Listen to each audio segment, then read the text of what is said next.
বিসমিল্লাহির রহমানির রহিম। আসসালামু আলাইকুম। সোনার বাংলা ডিগ্রি কলেজ বাটাজুর ভালুকা ময়মনসিংহের অনলাইন শিক্ষা কার্যক্রম এর পক্ষ থেকে 2020-2021 শিক্ষাবর্ষে একাদশ শ্রেণীতে শিক্ষাবর্ষে ভর্তিকৃত ছাত্রছাত্রী সহ সকল বর্ষে অধ্যয়নকৃত ছাত্রছাত্রীদের স্বাগত জানাচ্ছি। আমি মোহাম্মদ আব্দুল আওয়াল, সহকারী অধ্যাপক, সমাজকর্ম বিভাগ, সোনার বাংলা ডিগ্রি কলেজ, বাটাজুর ভালুকা ময়মনসিংহ। সুপ্রিয় শিক্ষার্থীবৃন্দ, আমার এই পরিচয়ের মাধ্যমেই তোমরা হয়তো ইতিমধ্যেই অনুধাবন করতে পেরেছ আমি তোমাদের কোন বিষয় নিয়ে পাঠদান করাবো অথবা আলোচনা করব। আমার সেই বিষয়টি হলো সমাজকর্ম।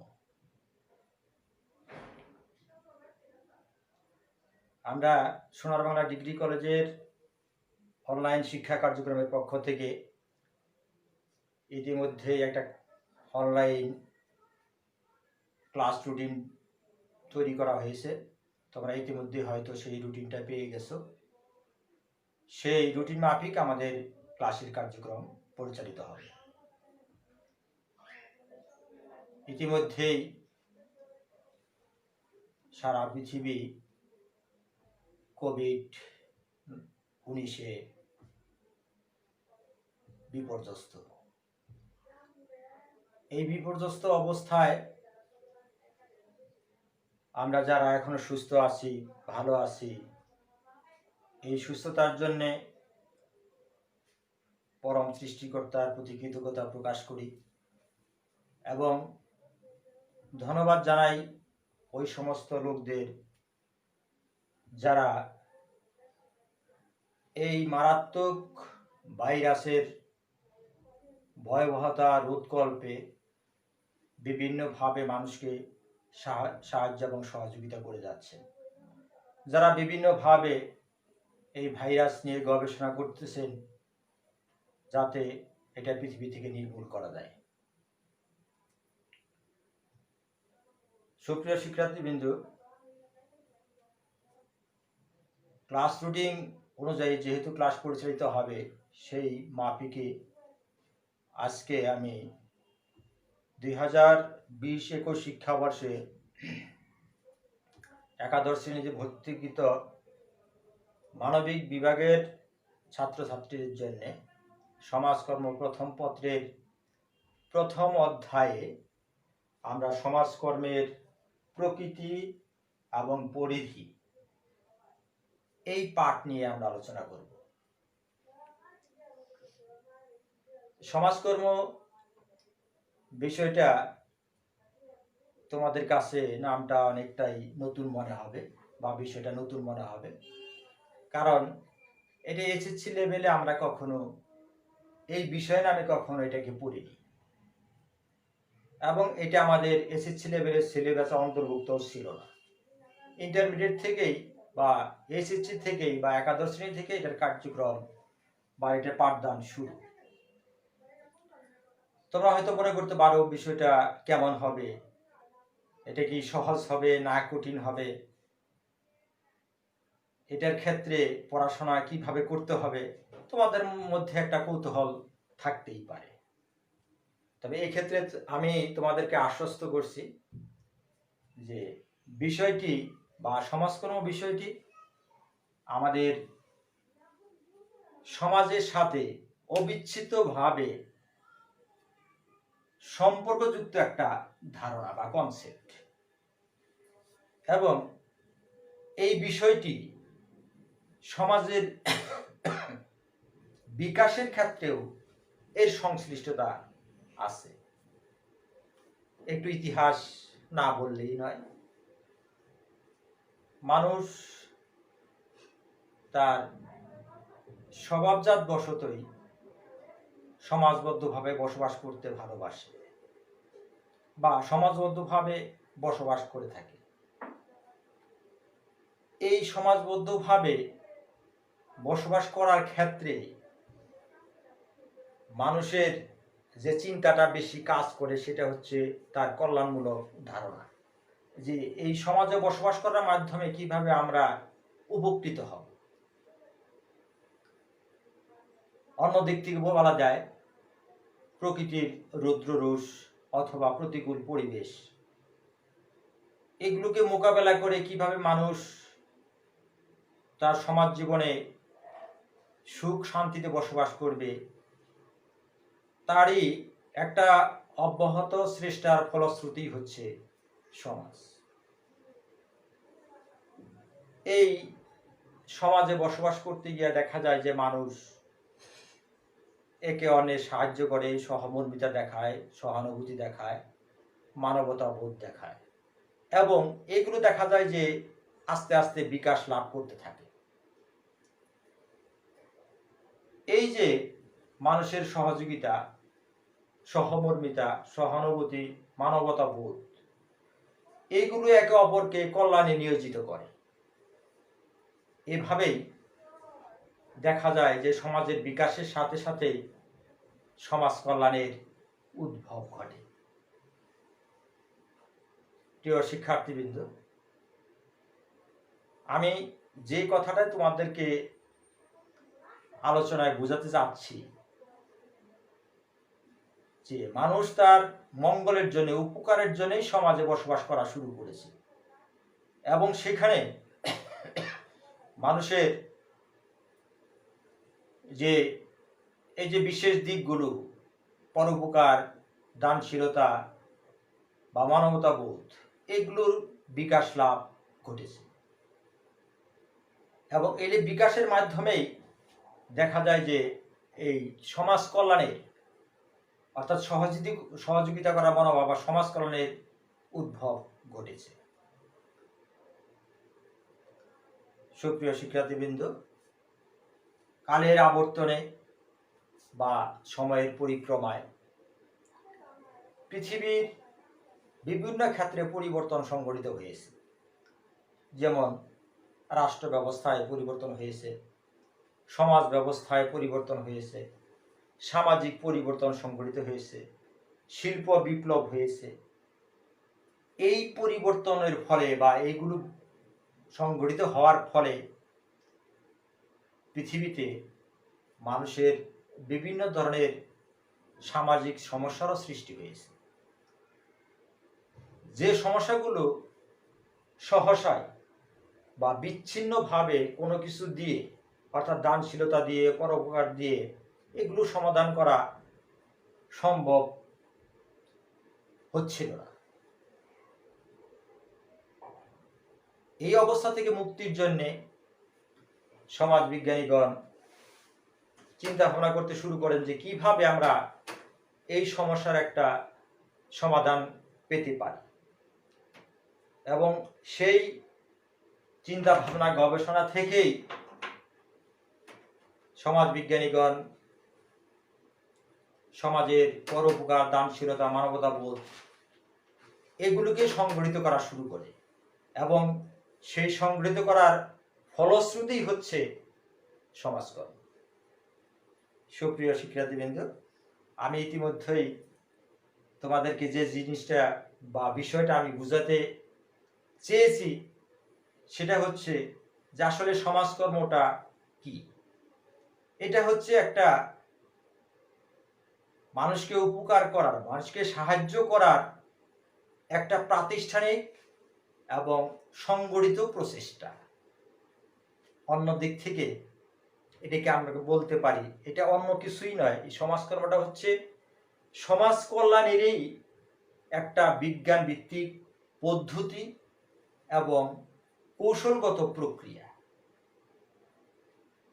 অর্থাৎ এই বিষয়টা মানুষের ব্যক্তিগত, দলীয় এবং সমষ্টিগত সমস্যার সমাধান করে মানুষের ব্যক্তিগত, দলীয় এবং সমষ্টিগত সম্পর্ক উন্নয়ন প্লাস সামাজিক ভূমিকা পালনের ক্ষেত্রে সহযোগিতা করে থাকে। বর্তমানে এই সমাজকর্ম একটি সাহায্যকারী, সক্ষমকারী, সমন্বয়ধর্মী বিজ্ঞান অনুশীলনের ক্ষেত্র। সমাজকর্ম বিভিন্ন বিষয় থেকে জ্ঞান আহরণ করে সে আজ পরিপূর্ণ একটা বিজ্ঞানে রূপান্তরিত হয়েছে, এবং দেখা যায় যে এখানে তার আলাদা বিজ্ঞানের যেরকম বৈশিষ্ট্য থাকে, এখানে তার আলাদা বৈশিষ্ট্য আছে, তার পরিধি আছে, তার লক্ষ্য উদ্দেশ্য আছে, এবং সে পরিপূর্ণ একটা বিষয়। বর্তমান পৃথিবীর প্রেক্ষাপটে বলা যায় যে সমাজকর্ম একটি গতিশীল পেশা, এবং এই বিষয়টি যেহেতু মানুষের সমস্যা সমাধানের জন্য, ব্যক্তি, দল, সমষ্টির সমস্যা সমাধানের জন্য কাজ করে থাকে, এই কারণে এটির আরেকটি নাম ইতিমধ্যেই প্রসিদ্ধ লাভ করেছে। সেটা হলো যে এটি একটি মানব সেবামূলক পেশা। সুপ্রিয় শিক্ষার্থীবৃন্দ, আমরা এই সমাজকর্মের বিষয়ে কিছুটা ধারণা লাভ করার চেষ্টা করলাম। এই পর্যায়ে আমরা সমাজকর্মের বিভিন্ন বিজ্ঞানীদের যে সংজ্ঞা আছে, সেই সংজ্ঞা আমরা একটু জানার চেষ্টা করব। আমাদের মাধ্যমিক, উচ্চ মাধ্যমিক শিক্ষা বোর্ড কর্তৃক যে সমস্ত বই বা সমাজকর্মের যে সমস্ত বই বাজারে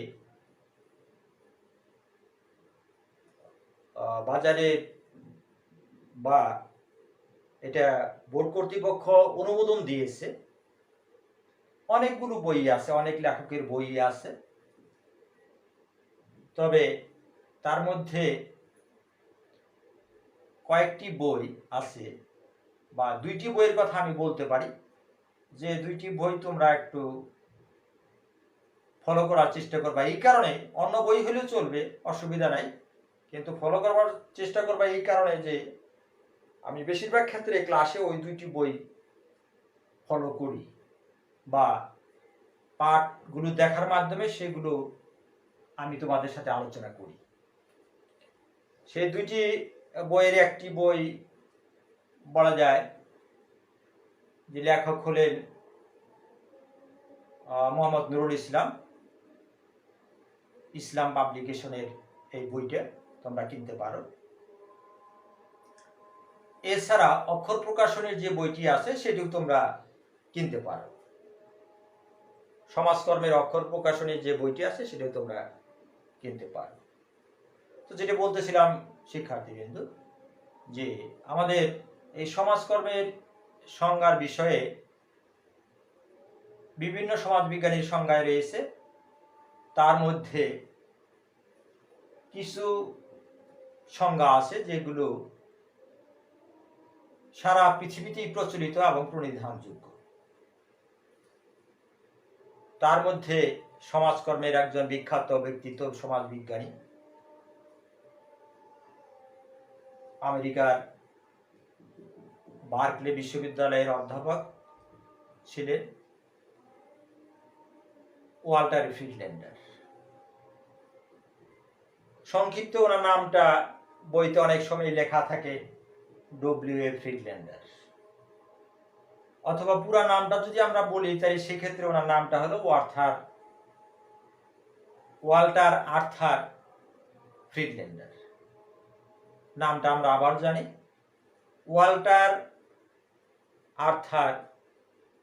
আর্থার ফ্রিডল্যান্ডার। এটা পরবর্তী সময়ে আমি তোমাদেরকে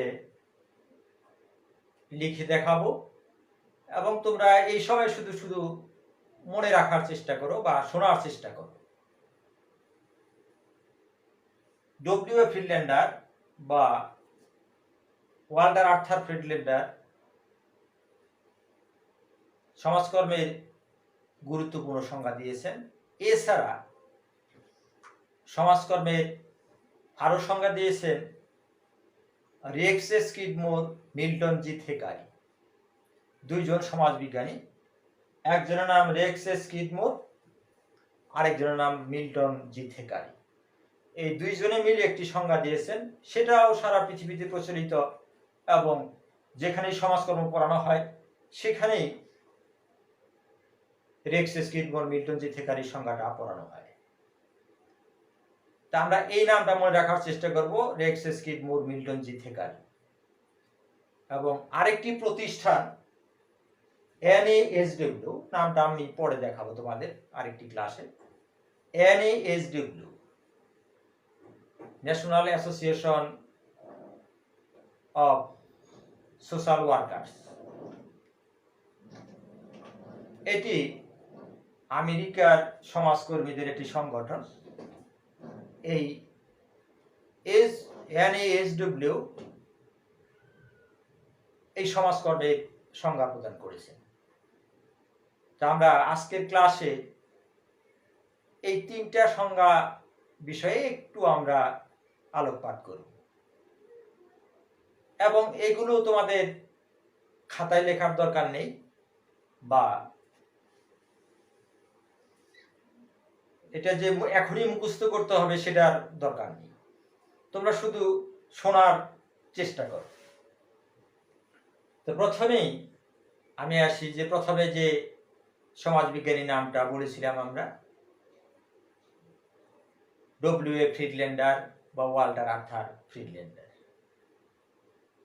তিনি সমাজকর্মের যে সংজ্ঞাটি দিয়েছেন সেটা অনেকটা এরূপ। সমাজকর্ম বৈজ্ঞানিক জ্ঞান, মানব সম্পর্ক বিষয়ক এমন এক পেশাদার সেবাকর্ম যা ব্যক্তিগত সমষ্টিগত সন্তুষ্টি অর্জনে এবং স্বাধীনতা অর্জনে ব্যক্তিকে একক এবং দলীয়ভাবে সহায়তা করে থাকে। শিক্ষার্থীবৃন্দ, সংজ্ঞাটি আমাদের কাছে প্রথমত মনে হয় একটু কঠিনই মনে হয়েছে। আসলে কঠিন নয়, বিষয়টি আমরা আবার একটু শুনি। ওয়াল্টার এ ফ্রিডল্যান্ডার বা ওয়াল্টার আর্থার ফ্রিডল্যান্ডার যে সংজ্ঞাটি দিয়েছেন সেটি হচ্ছে যে সমাজকর্ম বৈজ্ঞানিক জ্ঞান ও মানবিক সম্পর্ক বিষয়ক দক্ষতা সম্পন্ন এমন এক পেশাদার সেবাকর্ম যা ব্যক্তিগত এবং সমষ্টিগত সন্তুষ্টি অর্জন এবং স্বাধীনতা অর্জনে ব্যক্তিকে একক বা দলীয়ভাবে সাহায্য করে থাকে। যে বিষয়টা এই কাজ করে থাকে সেটাই হচ্ছে সমাজকর্ম। আমরা দ্বিতীয় সংজ্ঞায় আসি, রেক্স স্কিডমোর, মিল্টন জি থেকারি। রেক্স স্কিডমোর, মিল্টন জি থেকারির সংজ্ঞাটা হচ্ছে, তারা সমাজকর্ম সম্পর্কে বলছেন যে সমাজকর্ম হচ্ছে কলা বিজ্ঞান পেশা, যা কতিপয় পদ্ধতির মাধ্যমে মানুষের ব্যক্তিগত, দলীয় এবং সমষ্টিগত সমস্যার সমাধান করে মানুষের ব্যক্তিগত, দলীয় এবং সমষ্টিগত সম্পর্ক উন্নয়নে সহযোগিতা করে থাকে বা সহায়তা করে থাকে। আবারও বলি, রেক্স স্কিডমোর, মিল্টন জি থেকারির যে সংজ্ঞাটা, এই সংজ্ঞাটার ক্ষেত্রে এইভাবেই বলা হয়েছে, সমাজকর্মকে বলা হয়েছে এটি একটি কলা, এটি বিজ্ঞান এবং পেশা, যা কতিপয় পদ্ধতির মাধ্যমে মানুষের ব্যক্তিগত, দলীয় এবং সমষ্টিগত সমস্যা সমাধান করে মানুষের ব্যক্তিগত, দলীয় এবং সমষ্টিগত সম্পর্ক উন্নয়নে সহায়তা করে থাকে। যে বিষয়টা এই কাজগুলো করে থাকে সেটাই হচ্ছে সমাজকর্ম। সুপ্রিয় শিক্ষার্থীবৃন্দ, তৃতীয় সংজ্ঞাটি আমি আগামী ক্লাসে তোমাদেরকে বর্ণনা করব, আলোচনা করব। তো এই দুইটা সংজ্ঞা, অর্থাৎ ওয়াল্টার ফ্রিডল্যান্ডারের সংজ্ঞা, রেক্স স্কিডমোর, মিল্টন জি থেকারির যে সংজ্ঞাটা, এই সংজ্ঞাটি বিশ্লেষণ করলে পরে বা এই দুইটা সংজ্ঞা যদি আমরা ভালো করে বোঝার চেষ্টা করি, অনুধাবন করার চেষ্টা করি, তাহলে যে বিষয়টা আসে সেটা হচ্ছে যে সমাজকর্ম একটা সাহায্যকারী পেশা। এটা মানুষের ব্যক্তিগত, দলীয় এবং সমষ্টিগত সমস্যা সমাধান করে মানুষের বা ব্যক্তিকে তার পরিবেশের সাথে সামঞ্জস্য বিধানে সহায়তা করে থাকে। যে বিষয়টাই কাজ করে থাকে সেটাই মূলত সমাজকর্ম। আজকের এই আলোচনা থেকে আমরা মোরাল যে কথাটা আমরা বোঝার চেষ্টা করব সেটা হচ্ছে যে সমাজকর্ম সমাজের সংশ্লিষ্ট একটি বিষয়, ধারণা। এটি সমাজের বিকাশেও এর সংশ্লিষ্টতা রয়েছে এবং এটি যে সমাজ কল্যাণ যাকে আমরা বলে থাকি, সেই সমাজ কল্যাণেরই একটি ব্যবহারিক দিকও আমরা বলতে পারি, অথবা আমরা বলতে পারি যে একটা বিজ্ঞান ভিত্তিক সমাজ কল্যাণেরই সমস্যা সমাধানের একটা বিজ্ঞান ভিত্তিক পদ্ধতি এবং কৌশলগত প্রক্রিয়া। এটার মূল কাজই হচ্ছে মানুষের ব্যক্তিগত, দলীয় এবং সমষ্টিগত সমস্যা সমাধান করে ব্যক্তিকে তার পরিবেশের সাথে সামঞ্জস্য বিধান করে থাকে, যাতে প্রতিটি মানুষ তার পরিবেশের সাথে ভূমিকা পালন করতে পারে, পরিবেশের সাথে সামঞ্জস্য বিধান করতে পারে, প্লাস তার সামাজিক ভূমিকা পালন করতে পারে। এখানে উল্লেখযোগ্য বিষয়টি হচ্ছে যে এই সমাজকর্ম সমাজের সকল শ্রেণী মানুষের জন্যই এই কাজগুলো করে থাকে এবং এই সমাজকর্মের এই কাজগুলো প্রাতিষ্ঠানিক এবং সুসংগঠিত, অর্থাৎ এটা অর্গানাইজড এবং প্রাতিষ্ঠানিক। এইভাবেই দেখা যায় যে সমাজকর্ম মানুষের সমস্যা সমাধানের জন্য, সকল মানুষের সমস্যা সমাধানের জন্য কাজ করে থাকে। সুপ্রিয় শিক্ষার্থীবৃন্দ, আজকের এই ক্লাস থেকে আমরা যতটুকু বোঝার চেষ্টা করেছি সেটা বাসায় আমরা আবার যাদের বই আছে সেটা বই দেখার আমরা চেষ্টা করব এবং এর মাধ্যমে আমরা এই বিষয়গুলো অনুধাবন করার চেষ্টা করব। তো পরিশেষে একটি কথা বলে আজকের ক্লাস আমি শেষ করব যে এই সমাজকর্মের যে ইংরেজি প্রতিশব্দ, সেই প্রতিশব্দটা আমাদের একটু জানার দরকার আছে। সেই ইংরেজি প্রতিশব্দটা হচ্ছে সোশ্যাল ওয়ার্ক। সমাজকর্মের ইংরেজি প্রতিশব্দটা হচ্ছে সোশ্যাল ওয়ার্ক। আগামী ক্লাসে আমরা এই বিষয়গুলো নিয়ে আবার একটু পুনর্পাঠ বা পুনরালোচনা করে আমরা আগামী ক্লাসে নতুন বিষয় সম্পর্কে আলোচনা করব। সবাইকে আন্তরিক ধন্যবাদ জানিয়ে এবং আগামী ক্লাসে সবাইকে এই ক্লাস সময়ে সবাইকে ক্লাসে মনোযোগী হওয়ার জন্য আহ্বান রেখে আজকের ক্লাস এখানে সমাপ্তি ঘোষণা করছি। আসসালামু আলাইকুম।